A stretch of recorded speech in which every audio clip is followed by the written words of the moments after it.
History is full of amazing stories and memorable people. But we don't care about them. No hits, deep tracks only.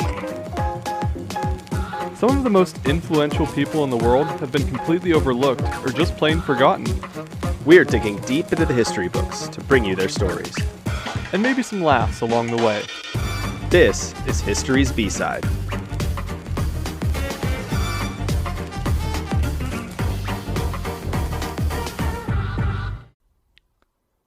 Today's B-Sider is The Falcon of Quaraish.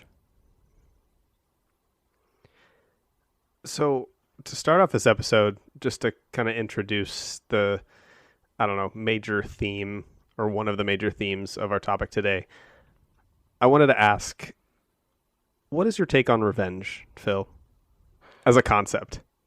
I feel like all of your episodes start with a very thoughtful question. I don't know if thoughtful is the right word, but like something that actually is challenging me. Whereas mine are like, Matt, you like soup, right? And that's okay too. I mean, they both had their own flavor. That was a soup pun. I hate you. It's too early in the episode for that. I'm not really like a vengeful person, I feel like. I mean, I think in the right circumstance, I can be pretty angry or upset about something. But you know me, I'm a very laid back person. It takes a lot to really set me off about anything. Yeah. Can you describe or can you imagine any circumstance under which you would consider, being vengeful to the point of being violent or killing another person? I mean, we're talking really extreme hypothetical here, but I'm trying to think of a feel situation where I'm like gonna retaliate and punch someone or something. But you're talking about killing. I don't know about you, but there's people in my life, and I think I've probably been here where I've been like, if they did that to my family or my sister or my girlfriend or whatever, I'd be like so angry that I'd, be brought to the point of violence. I mean, okay, so you and I have had conversations like this before about, when we talk about gun control, like I can't see a situation where I am going to feel comfortable taking another person's life. And that's why I won't probably never own a gun, because if I'm not prepared to use it, I'm not going to use it. So even when you're talking about revenge to the point of killing an enemy or something like that, I just have a hard time seeing myself going that far. But I guess who knows? Depends on the situation and how extreme it is. Sure. I think you'd have to wrong me pretty badly to get to that point. Sure. Have you ever seen the movie Taken with Liam Neeson? You know I don't watch movies. So, it's a good movie. You should watch it. There's two of them. The second one is not as good, but basically the premise is Liam Neeson, who's this like super badass actor and character in the movie, his daughter gets taken by these, criminals in Europe, and he basically, the entire movie goes on this rampage to get her back. I'm like familiar with it, just never seen it. So, the reason I ask is because I don't know. I find, at least specifically on the topic of revenge, some similarities between our topic today and him.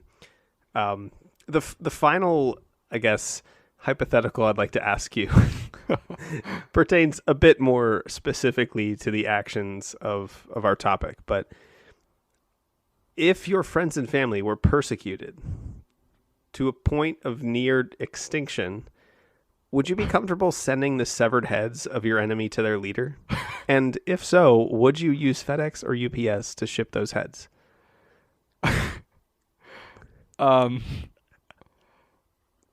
So in this scenario, I'm severing their heads and shipping them? Yes. Well, I'm cheap, and USPS, the post office, is probably the most affordable option. You'd use the post office?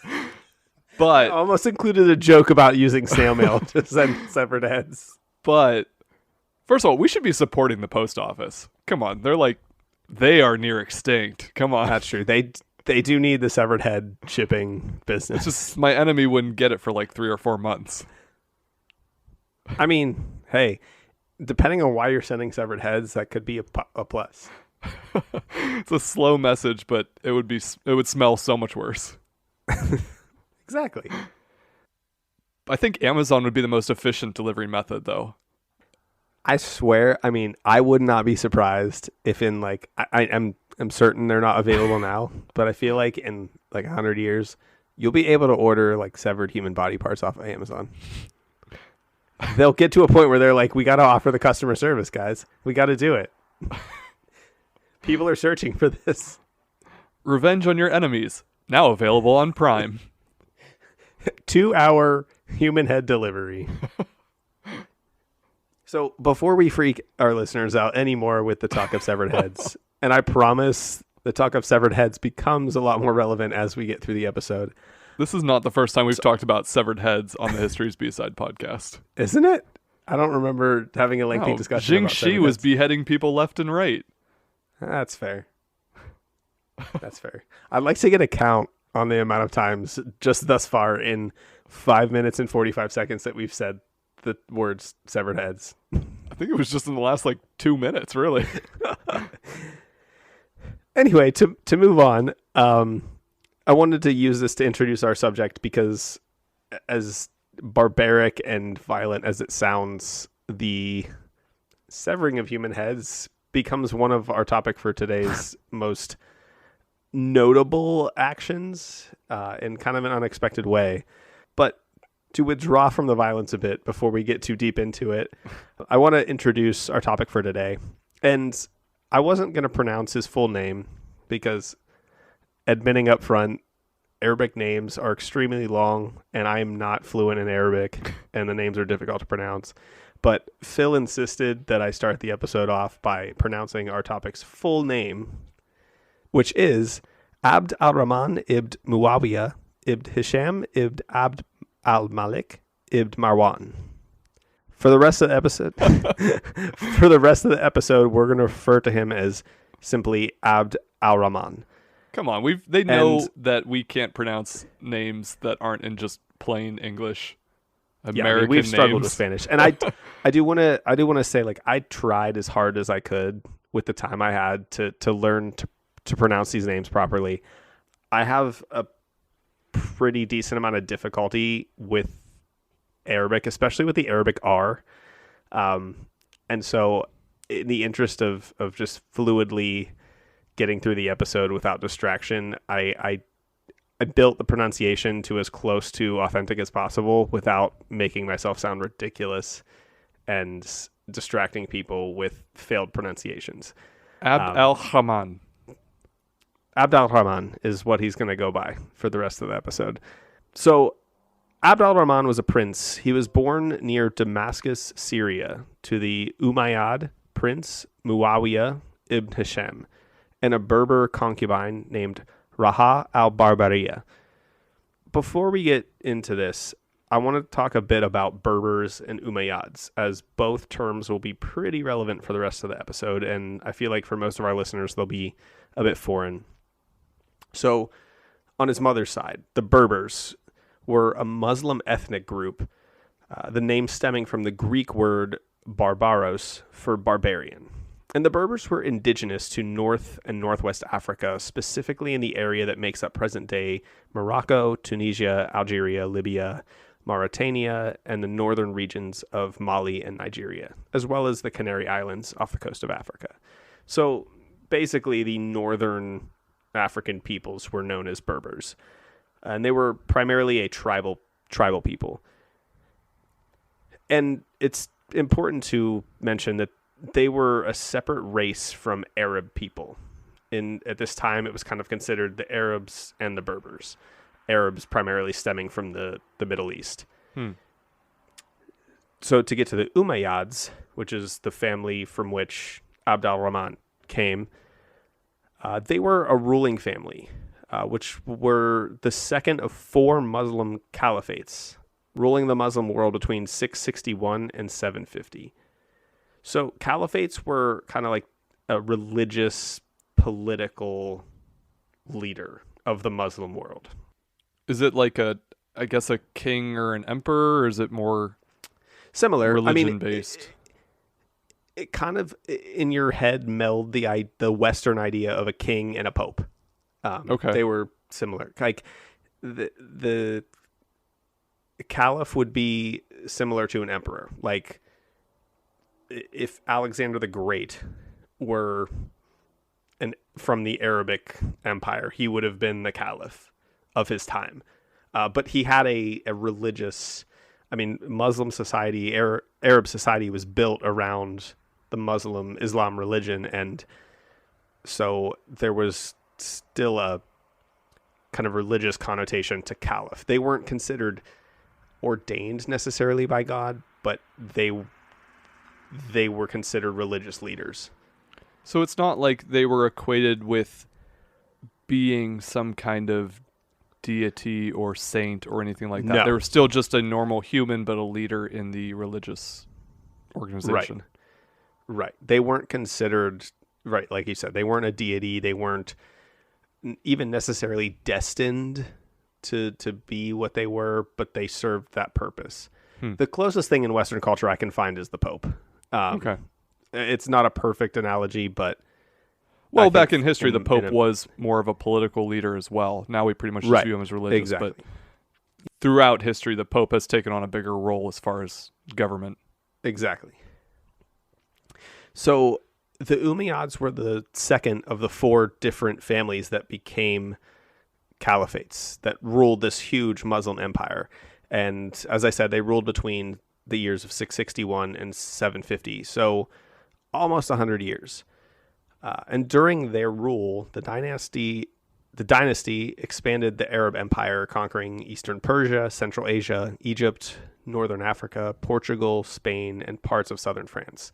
Now, I say Portugal and Spain, but they weren't considered that at the time. At the time, the area was referred to as Al-Andalus, and that will become important later.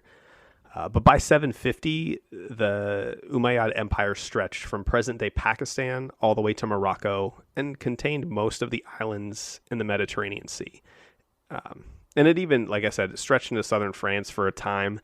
They were pushed back pretty quickly by the Franks, but it was the biggest empire of its time. Bigger than the Byzantine, i.e. Roman Empire. Yeah. So this prince, Abd al-Rahman's grandfather, Hisham ibn Abd Malik, ruled as caliph from 724 to 743. So he was the grandson of the caliph, which, like I said, was kind of this pope-like, emperor-like figure. And was leadership passed on by genealogy? Like, would he eventually ascend to be the assuming caliph? the Umayyads kept power. It kind of reminds me of the Chinese dynasties where it was familial, but it didn't have to stay that way. Like, other families grabbed power and other groups grabbed power, and we'll see that.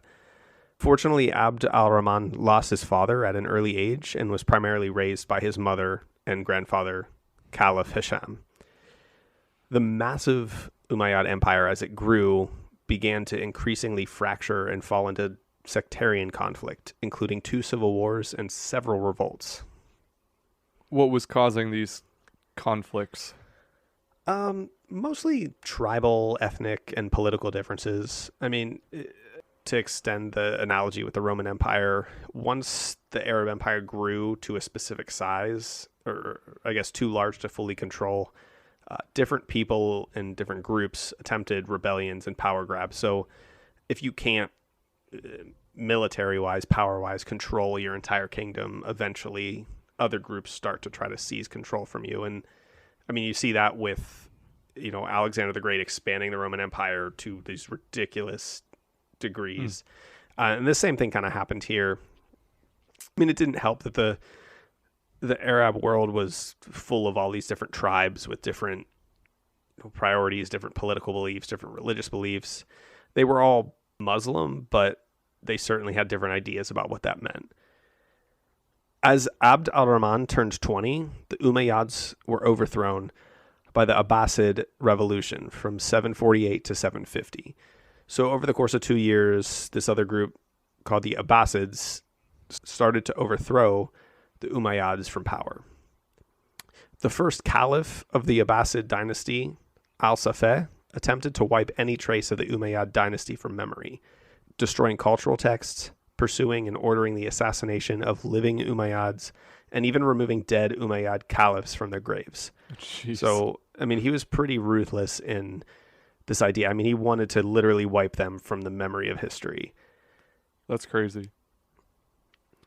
So, during the ruthless rule of al-Safa, Abd al-Rahman fled and lived in hiding with the few surviving members of his family, including his son, in the village of Rusafa on the banks of the Euphrates River. So this is a little bit east in Syria of his hometown near Damascus. The Euphrates, if you don't know, runs, I mean, it runs through a lot of the Middle East, including Syria and Iraq. So they end up settling in this village, kind of going into hiding there.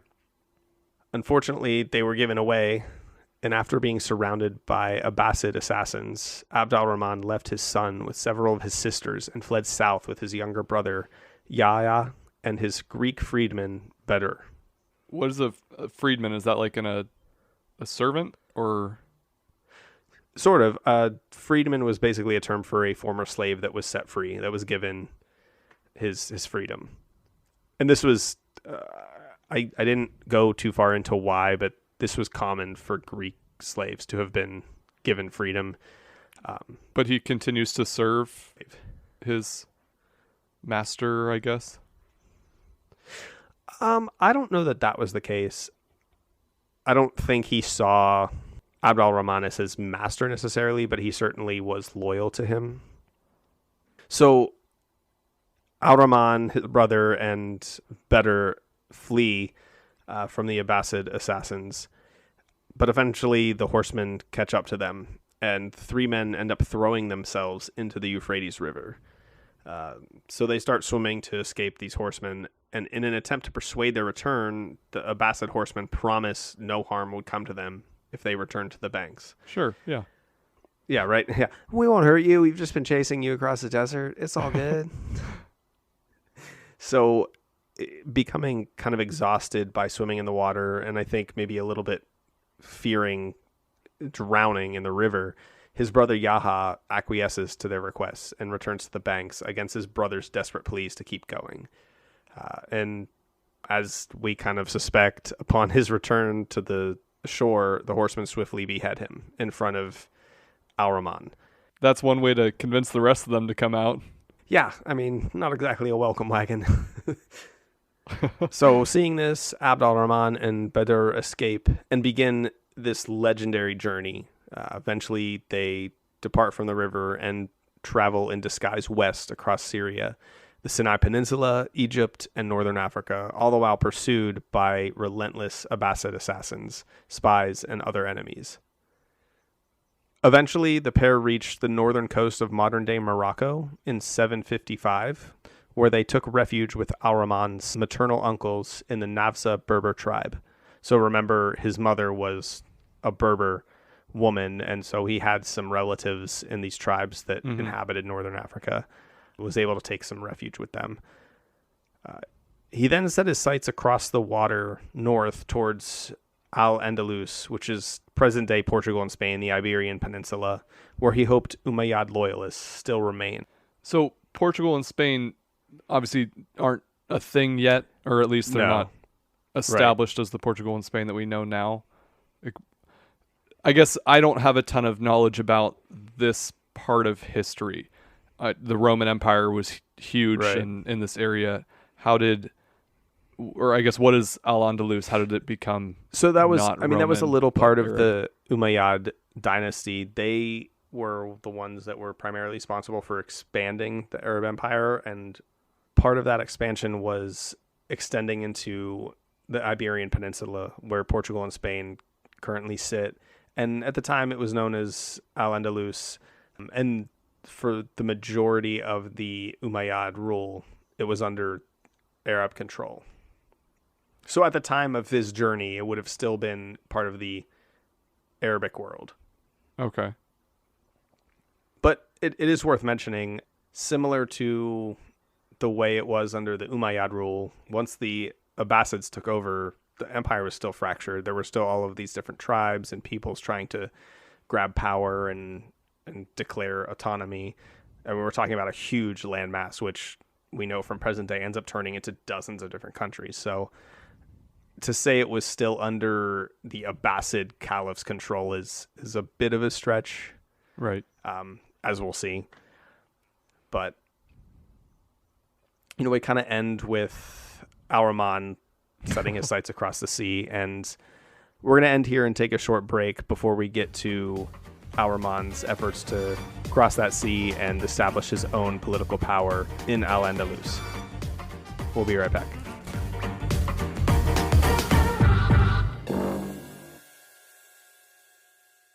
Matt, you like coffee, right?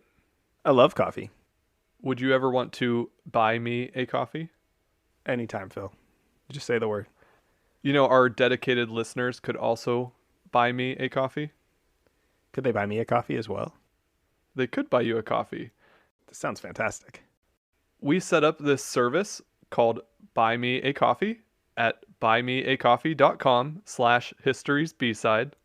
And people can buy us a coffee? Yeah, it's really just a way for people to support the show if they enjoy the show. And if they're listening to the show, we sure hope you enjoy it. Yeah, otherwise you're just, wasting your time. At buymeacoffee.com/historiesbside, there's 3 ways that our listeners can interact with the show. Number 1, you can just donate to the show by clicking Buy Them a Coffee. 2, you can join as a member for $10 a month or $100 a year. Being a member gains you some pretty cool perks. You get access to our monthly bonus episode, History's B-Side Battles, access to our future episode queue, a name shout-out on a future episode. We'll also send you a handwritten thank you postcard and sticker set, and more perks will be announced as we continue on. There's also some different extras that people can get on our Buy Me a Coffee website. Things like choosing the topic for a future episode. If there's a lesser known person in history that you have an interest in, let us know and we'll do an episode all about them. You can also buy sets of custom postcards, sticker sets, and future merchandise that we add on there as well. Or you can draft your own advertisement script and we will promote whatever you want in a segment like this. The website again is buymeacoffee.com/historiesbside. Matt, Yeah. you owe me a coffee. Oh. Do I get a coffee too? You're buying. All right.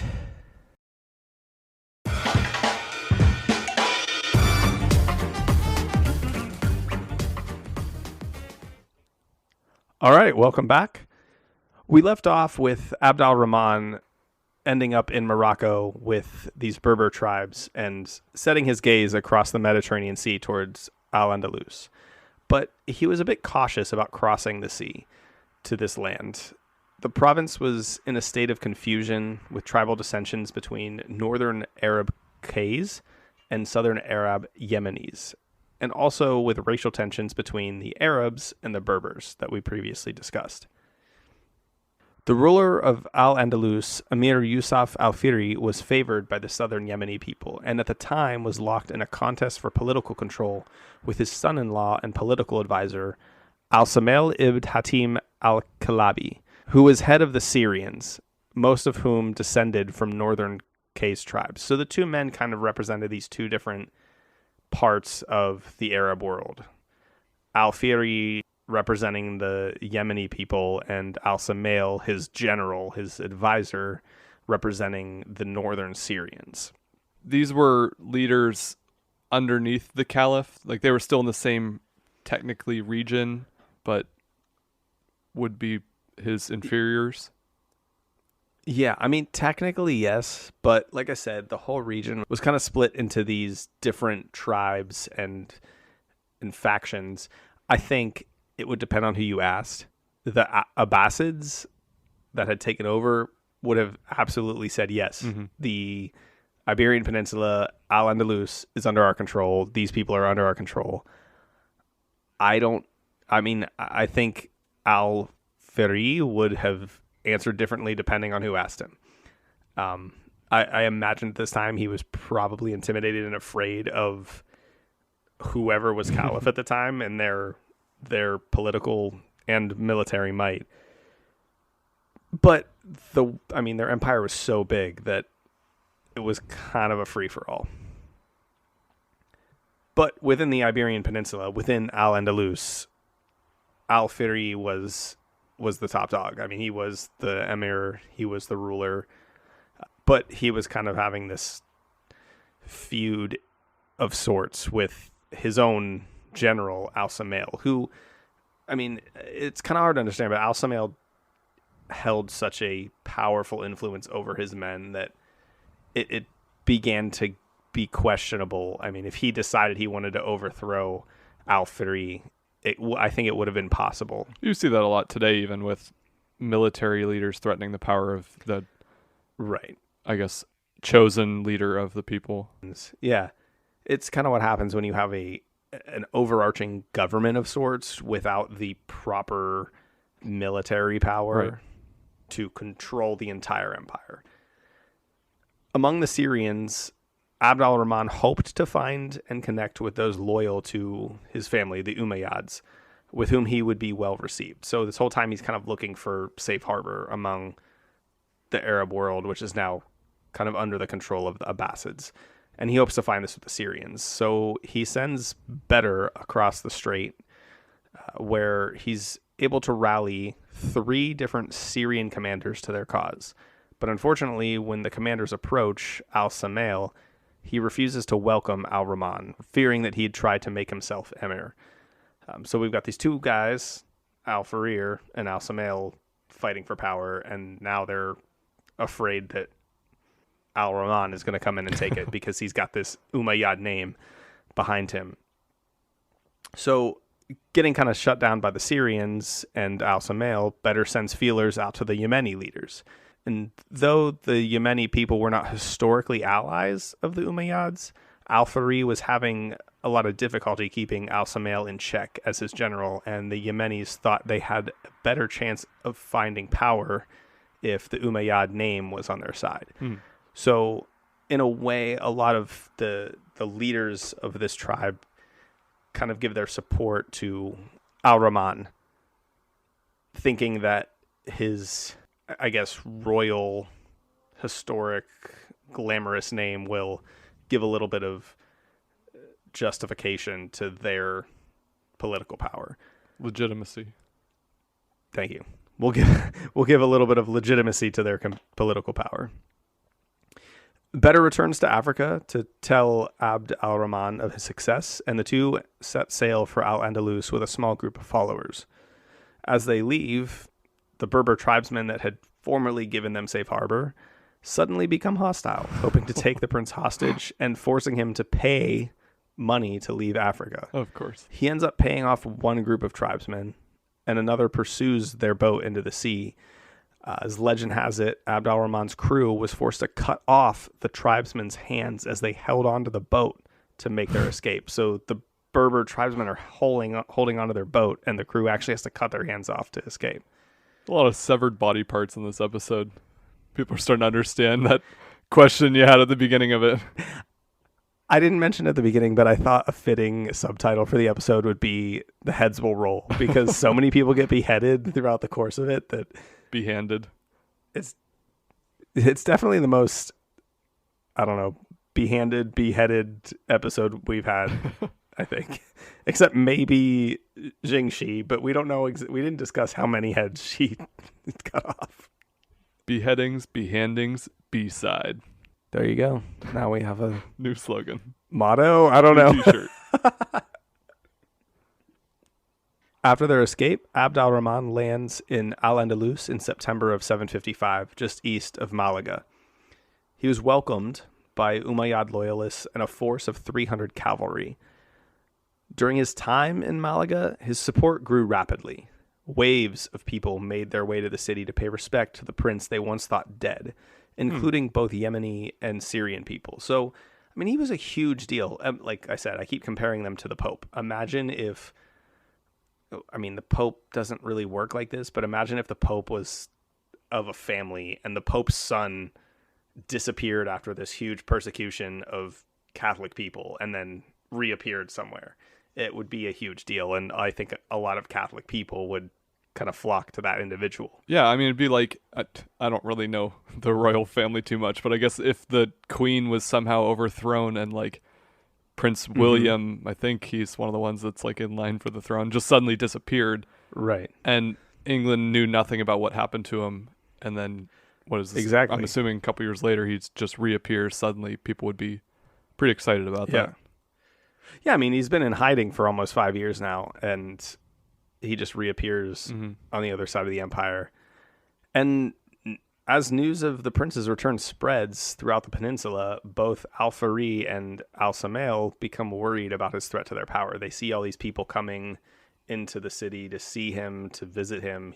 They see the spread of his influence, and they begin to silently plot to undermine his power, first deciding that they could have him married into their family under the condition that he not try to take political control. And if that doesn't work, they basically agreed that they'd have to have him killed. So not a super friendly situation. Yeah, those are two options. You know, there's a lot of old married men who would say, really, which is worse, huh?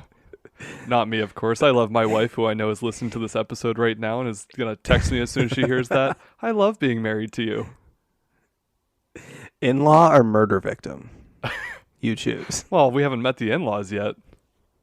I guess they're the leaders who are trying to kill him. Fortunately for him, Abd al-Rahman expects this plot and was prepared to take advantage of the tribal feuds and dissension that the pair were dealing with at the time.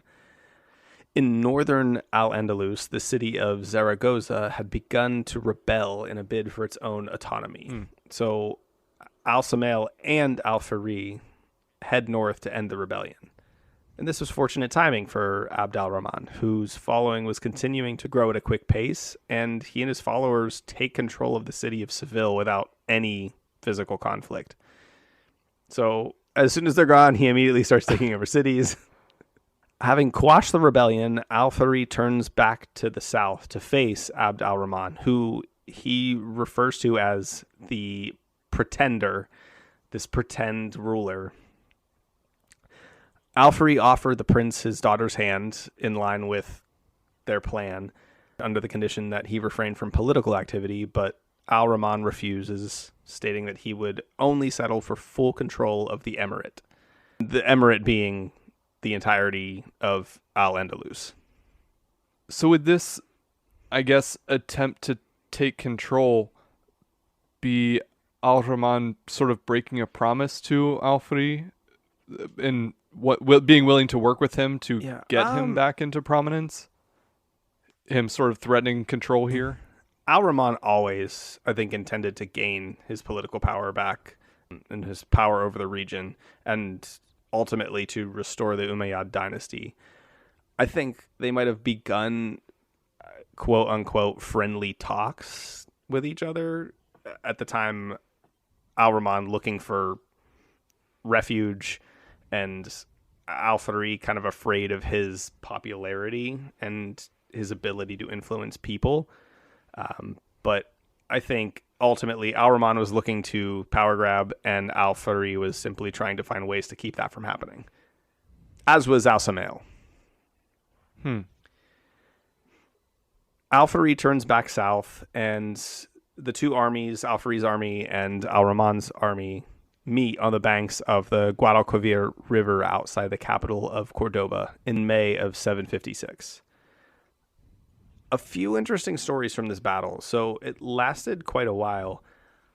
Abd al-Rahman's men were kind of this hodgepodge of different tribes. They were part Berber warrior, they were part Yemeni people, some of them were Syrians. So they were all these different hodgepodge. The way I kind of equate it to American history is like al-Rahman's army was the revolution, where it was just unprepared farmers kind of hodgepodge together, and al-Fahri actually had a raised army. So al-Rahman's men were low on food and supplies and pretty hunger-stricken following a severe drought. In order to demoralize them, al-Fahri has his men eat gluttonous amounts of food in view of the opposing army. And honestly, I read this and it just sounds like something from a cartoon. Like, I just picture two armies opposite each other, and one army just ravenously eating enormous amounts of food just to show off how much food they have. And I just wonder what it looked like at the time. This sounds like this might be me being out of touch, but this is how I imagine things in like North Korea, where it's like the people that work in the palace are just showing off how much food they have and everything, and then the starving general public are just like, feed us. You're starving. Well, I'm going to eat Yeah, 6 seriously, chicken this is terrible. wings right in front of you and then throw them on the ground. Well, they're going to be fat and slow, and Abd al-Rahman's men are going to be very lean and, I don't know, Possibly. hungry to fight. Due to this hunger, al-Rahman's men were, tired, demoralized, and a bit unsure of their young, inexperienced leader. I mean, he was still a young guy. He hadn't really proven his mettle in battle, and dissension started to spread among his army. In particular, the Yemeni Arabs became unhappy and began to plan an uprising after seeing al-Rahman on a Spanish steed that was ideal for a quick getaway from battle. Getting out ahead of this, al-Rahman trades his horse with a Yemeni chief who is mounted on a mule. So he trades a Spanish steed for a mule during battle. Oh, so that just kind of like humanized him, made him a little more respectable against the people who I think weren't too thrilled with him. It was twofold in a way. Many feared that given his inexperience, he would attempt to flee during battle, which was the big deal with the Spanish steed. I think people thought maybe he was going to take off. So trading for a mule indicated that he had no intention of doing that because nobody can flee from a battle on a mule. The other part of it was that he specifically traded with a Yemeni chieftain. So he was kind of giving this resource he had to the Yemeni people, which were the ones that were particularly perturbed at his inexperience and youth. So it was basically a gesture of good faith. Mm-hmm. The third and last kind of interesting little tidbit about the battle is that having no army banner, al-Rahman ended up unwrapping a green turban and binding it to the head of a spear. And this makeshift banner becomes the official symbol of Andalusian Umayyads. So during this battle, they don't have a banner to fly, and he just unwraps a turban and wraps it around a spear, and that becomes their kind of battle flag. Eventually, Abd al-Rahman emerges victorious from the battle and marches into the city of Cordoba. Al-Fahri made several unsuccessful counterattacks in an attempt to retake power, and eventually ends up fleeing to the city of Toledo, where he was promptly killed. In the second beheading of our episode, his head was sent to Cordoba, where al-Rahman promptly had it nailed to a bridge. You gotta make a point. Exactly. And it's with this act that Abd al-Rahman declares himself Emir of Al-Andalus. And there are some conflicting accounts of whether or not he claimed the title of Caliph. He likely learned prophecies as a kid declaring his destiny to be such, given that he was part of this Umayyad clan, Umayyad family. And Cordoba archives indicate it was his first act upon entering the city, but most historical records end up referring to him as simply Emir. Would he be able to claim the title Caliph at this point? Because they're still under the Abbasid rule, aren't they? I mean, technically. Yeah, technically. It's hard to understand coming from a culture of Western government where most things are pretty tidy. Mm-hmm. Like, you wouldn't necessarily see in the United States somebody declaring to be president. I think you see it, maybe just not by anyone sane. Yeah, so, imagine that, though. Like, you have the Arab Empire. It's all fractured. There's all these different factions and tribes. The Abbasids take control, and there's a fair amount of people that follow them, but there's clearly still a lot of people that follow the Umayyads, that are loyal to the Umayyads. So he could and possibly did just say, I'm Caliph now, and he's got people on his side, too. And he's several present-day countries away, so it's not like the Caliph of the Abbasids can just, drive over and fight him. It's not like there was any legal repercussion for doing this. It's likely that he did do it.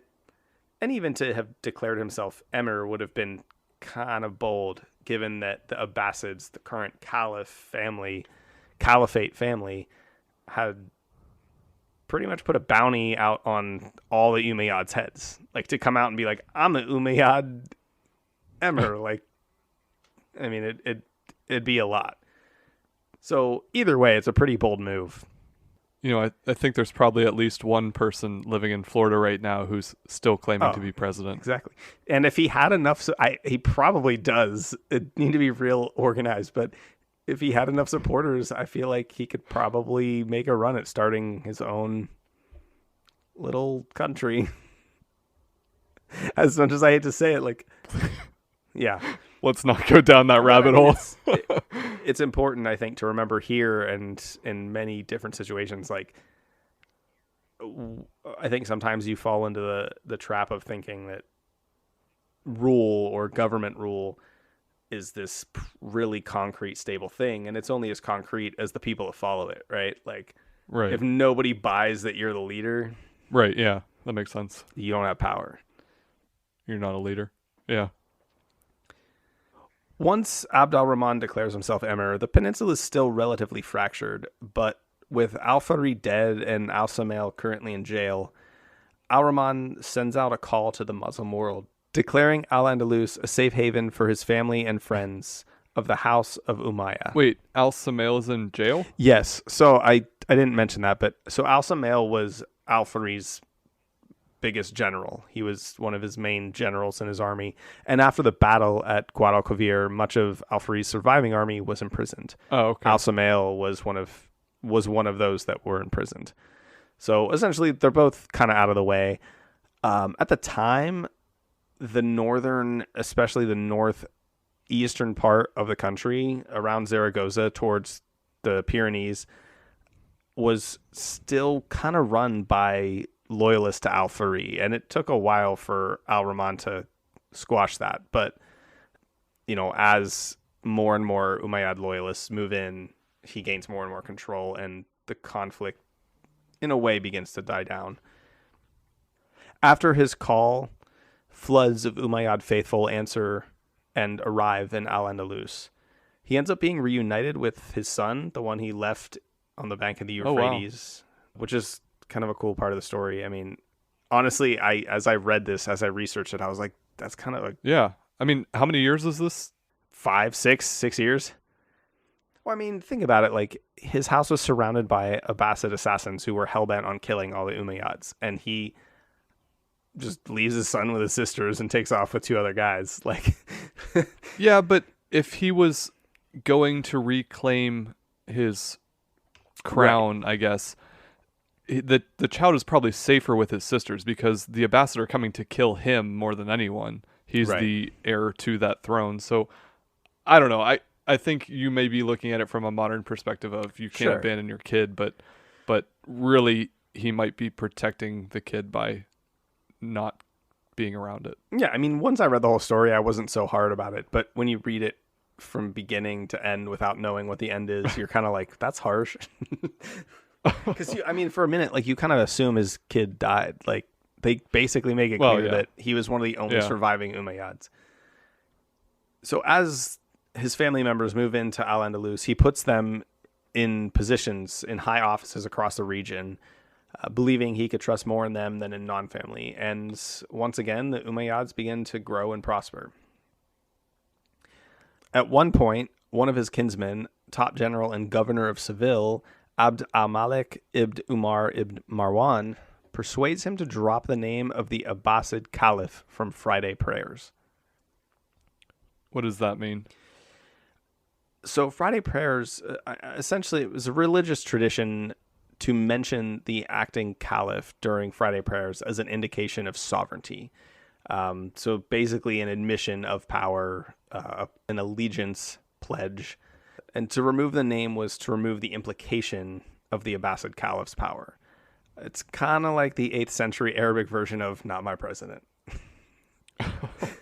So he removes, it's basically having the people say, basically telling your people, you don't need to admit that the Abbasid Caliph is in power during your prayers. And given that the Caliph was kind of this religious figure, I guess, again, to use this analogy, it would be akin to, I'm not sure that Catholics pray necessarily to the Pope, but it would be akin to telling Catholics, like, you don't need to pray to that Pope. You pray to this Pope instead. It's kind of, I mean, I guess I don't know too much about the religion aspect in government, but it almost seems like could be considered heresy in a way, or I don't know, just denying or telling people not to follow what the traditional prayers would be. Yeah, I mean, depending on your side of it, you can consider it heresy for sure. I'm sure the Abbasids had no trouble declaring it heresy. Right, yeah. And they're pretty quick about it. Once word gets out about the return of the Umayyad prince, the Abbasid Caliph al-Mansur begins forming a plan to depose of the Umayyad who dared call himself Emir. So the Caliph finds out that al-Rahman is still alive and starts forming this plan to get rid of him. The Abbasid army invades the Iberian Peninsula, invades Al-Andalus from the sea, landing on the coast of present-day Portugal. And they outnumbered Abd al-Rahman's men, and thus quickly laid siege and invaded the city of Carmona. To retaliate in an audacious attack, al-Rahman and 700 of his best fighters, whom he kind of handpicked, set fire to the city's main gate, and taking the Abbasids by surprise, quickly win the battle. In the aftermath, the heads of Abbasid leaders were severed, preserved in salt, marked with identifying tags, and packaged together to be sent to the Abbasid Caliph al-Mansur in Baghdad. He cuts off the leaders' heads and puts them in a box and sends them to the Caliph. I mean, that's one way to make your point. It's gross, but like, I'm impressed by the detail, I guess, to like preserve the heads in salt and mark them with identifying tags. Like, I don't know. This is some mortician / serial killer / I don't know. That's a sicko move. So it's here that I feel it's a bit appropriate to explain where I got this topic from. And it was from a list that was titled Historical Figures Who Don't Have a Movie But Should. And I feel like this would be an awesome movie. Like 300 level, gruesome, gory, crazy, badass shit. Like, I don't know. I don't love it. I wouldn't want to see it. I wouldn't do it, but it's just kind of a ballsy move. Like, I'm just impressed by the preserving with salt. It's so detailed.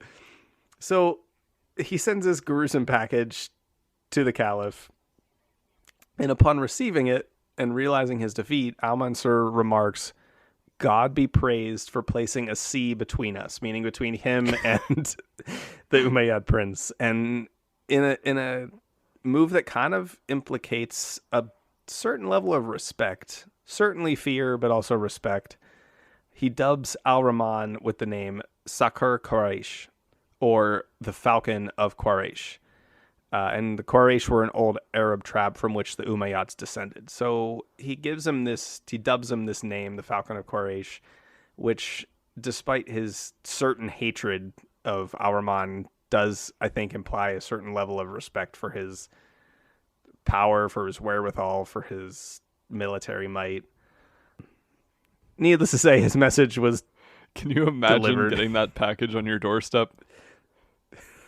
With free 2-day Prime delivery, of course. Of course, yes. We're not using USPS. Just opening that box and you're like, what? Who goes to these lengths? Get a little ding on your phone. Amazon was like, ding, your Also, package like, has arrived. So were the heads not preserved that well that he felt the need to tag them? Like, this guy's going to open the box and not know whose head this is? I don't know. I don't know what technology was like this time. I just, as best as I can, imagine getting a box of like partially decomposed heads with tags saying like the names of who they were. And it's a lot. It's real gruesome. It's creative and gruesome, and certainly sent the message home. I guess. thus, this period of conflict starts to come to an end. At some point, the French end up trying to invade from the northeast, but ultimately fail due to working with several different Arab tribes that aren't necessarily trustworthy to their cause. But after this, a long period of conflict comes to an end under the Umayyad prince. And Abd al-Rahman turns his attention to improving the stability and infrastructure of Al-Andalus, realizing that one of his sons eventually would inherit the emirate, and that the stronger the region was, the better off his son would be. He builds and improves aqueducts and roads in the region. He raises a professional standing army. You know, he came from this, like I said, this background where his entire army were just kind of strung together. They weren't professional soldiers. They were farmers. They were merchants. So he raises a professional standing army, mainly consisting of Berber warriors, that ends up numbering at its height 40,000 men. He also began construction on what would become the world-famous Great Mosque of Cordoba, which is considered one of the wonders of the modern world. I looked up some pictures of it. It's really beautiful. I mean, it's pretty impressive. He doesn't live to see its completion, but he's the one whose designs and ideas began. And finally, he continues the novel practice of religious tolerance, which, kind of surprisingly, maybe, I found out was common during the Arab expansion. Jews, Christians, and other religious groups were allowed to freely practice their faith in exchange for a tribute tax.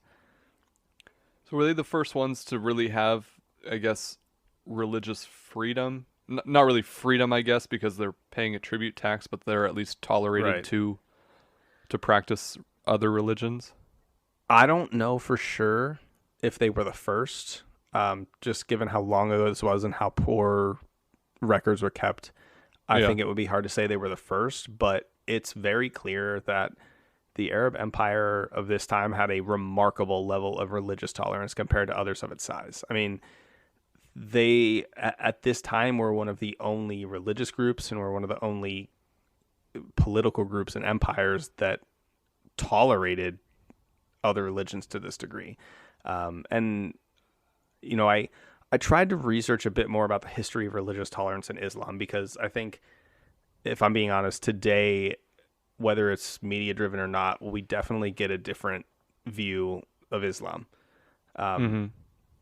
with, you know, conflicts going on at present day. But, you know, one source mentioned that historically, the Muslim religion was one of the only that were free from any sort of major persecutions or holocausts or inquisitions. Now, that being said, they're not guilt-free. They certainly participated in violence in the name of their religion, like many groups did. But at this time, at least, they were definitely ahead of the curve in terms of offering safe harbor to those that didn't believe the same as they did. Yeah, I mean, I think when you get into any religion-based government, there's going to be some period where other religions are sort of suppressed or oppressed. Right. It obviously, even in what we call a freedom of religion country like America, there's not really truly freedom of religion. I think even that idea, when it was established in America, was mostly about freedom of practicing different sects of Christianity. Sure. So, I mean, you can't really necessarily be arrested or prejudiced against for your religion in America, at least legally, but there's no true, I guess, freedom of religion in history that we know of, I guess, or even just there's no real religion that has never had moments of violence or anything like that towards people of other religions. Right. But nonetheless, I mean, this was definitely ahead of its time, and I think it's definitely a hallmark of the Arab expansion and also of the Umayyad rule. Like I mentioned, Abd al-Rahman ends up dying shortly thereafter in 788 in the city of Cordoba. By the time of his death, he had successfully revived the Umayyad dynasty, his successor being his favorite quote-unquote son, known as Hisham. This is not the same son as the one that was left on the bank of the Euphrates and reconnected with. I just want to mention that. One last dig on al-Rahman. The family would rule Al-Andalus for many generations during the Arabic Golden Age, and the zenith of their power came under the rule of Abd al-Rahman III 150 years later, from 929 to 961. Wow. While relatively unknown in Western culture, Abd al-Rahman is a well-established figure and kind of a hero. His story is a legend in the Muslim world. So as we were going through this, I kind of, the thought popped in my mind, and I want to, I guess, get your opinion now that we're sort of near the end of this episode. Mm-hmm. Do you believe that certain people are predestined for greatness? And like, let me explain what I mean by that, because it's really, when you look at his story, he's someone who is born into a position of authority, or he was born to be a leader of this country just by his family line. Mm-hmm. But he obviously has that taken away from him, and he spends a lot of time in hiding or diving into the Euphrates River, or, you know, not necessarily the most glamorous of situations for someone who has, I guess, royal blood.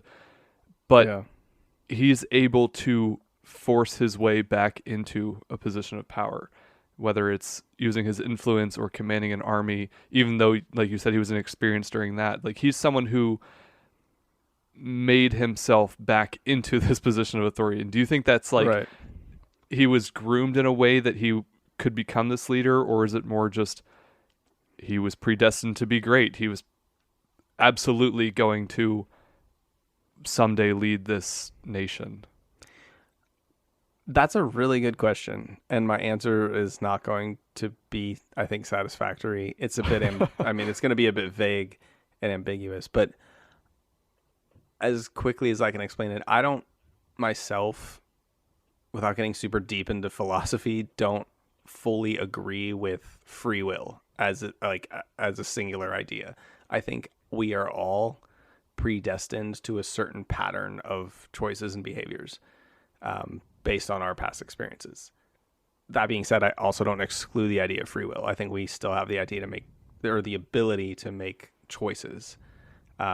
And we could get into a very long discussion about whether or not those choices are all predetermined. But I think he was certainly in a position to have done what he did. I don't think any Joe Schmo from the Syrian desert could have been like, I'm going to be Emir of Cordoba, and just did what he did. He clearly had, like you said, he was from this family. He had the backing. He had the name. So part of that, I guess, was predestined. But I think it would have been super possible for him to have failed. You know, I mean, it kind of, like you said, I know that kind of dances around your Joe question. Schmo,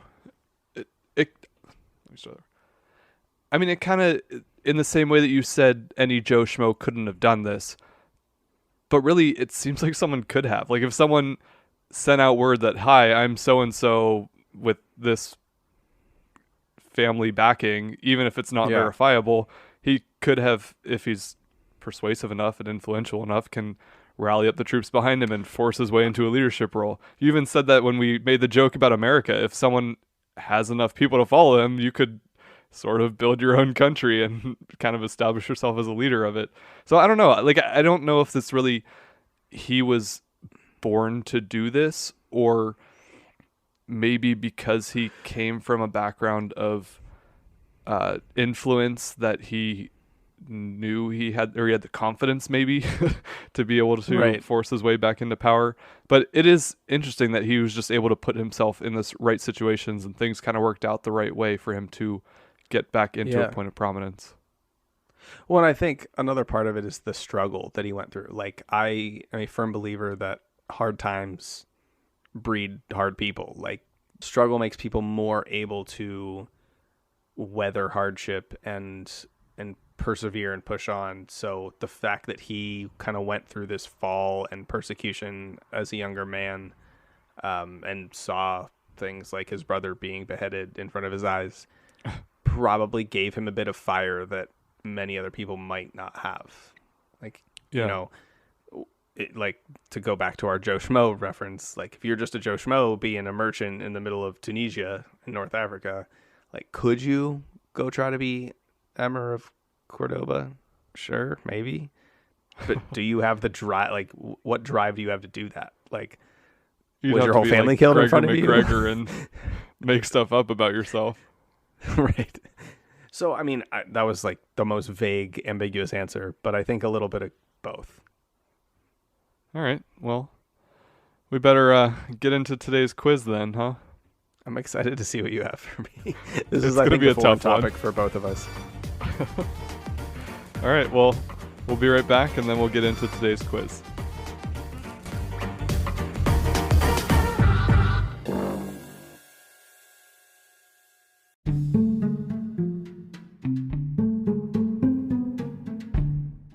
Hi, I'm Megan, And I'm Taylor.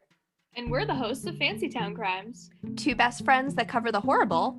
He's doing that like horror movie crawl that people do, you know, when they like crawl. No. Yeah, like super creepy. And sometimes silly crimes that happen in wealthy towns. He was naked with a mask and a tube sock. Reality has left the building. Don't let us fool you though. We're middle class broads poking fun at the rich. So join us for some laughs and gasps as we unpack the crimes of the upper crust. Check out our antics on Apple Podcast, Spotify, or wherever you get your podcasts.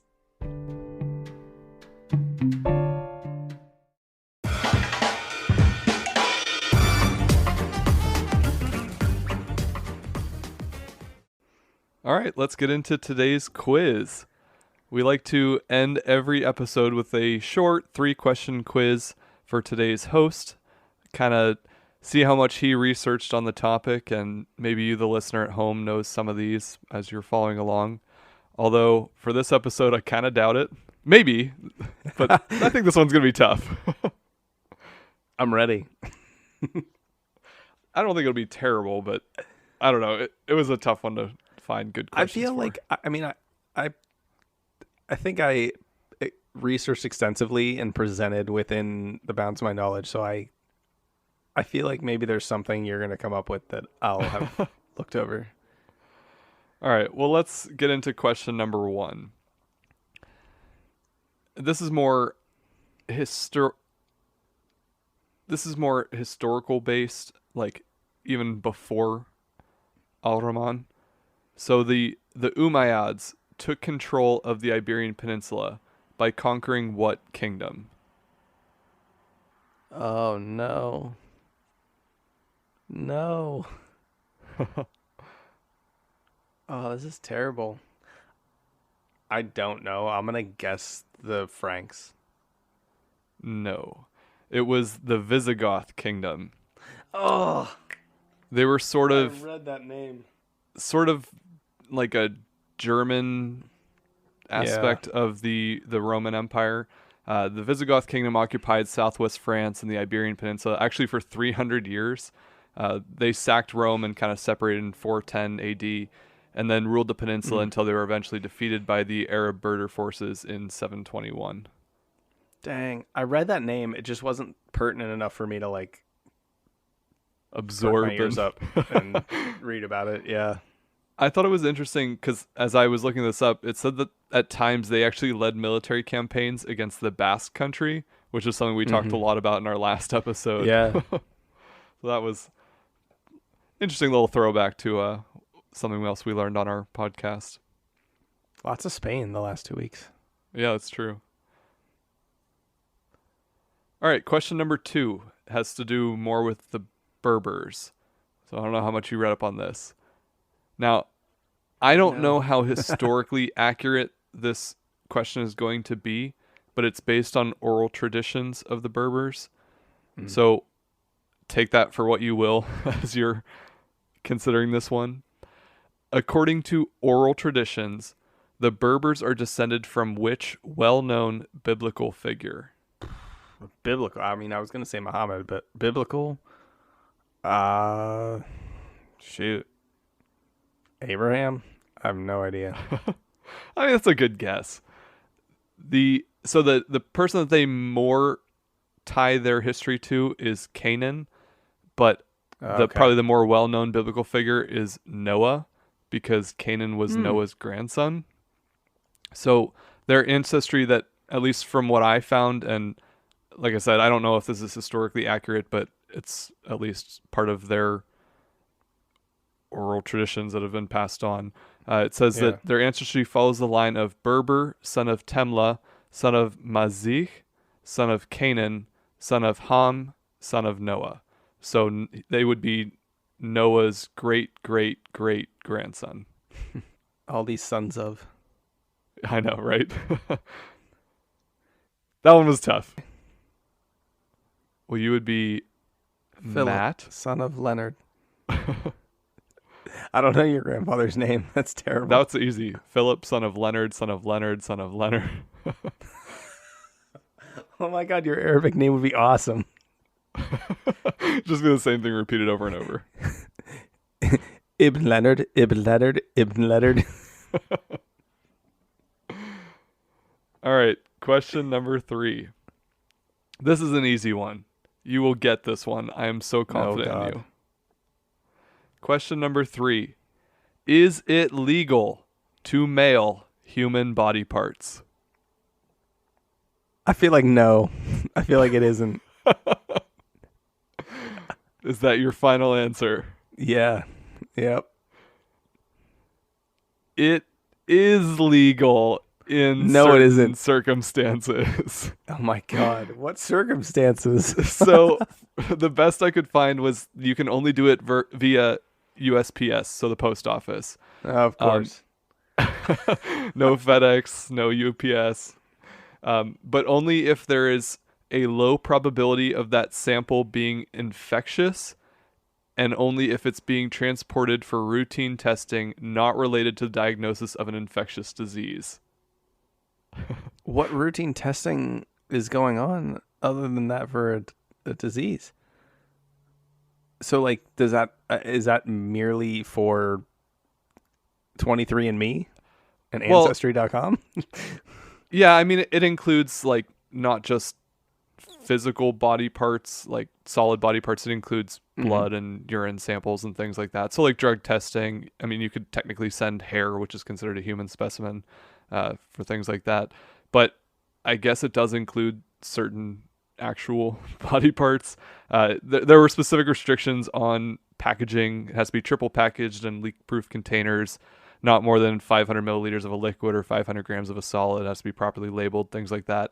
I'm probably on some kind of government list now because I was looking this up and trying to find a funny quiz question for you. I'm fairly certain I'm on several government lists, so you're in good company. This guy's harvesting and selling organs on the black market. Nope, just doing a history podcast. My friend picked a topic about how human to heads. properly package a human head for mail.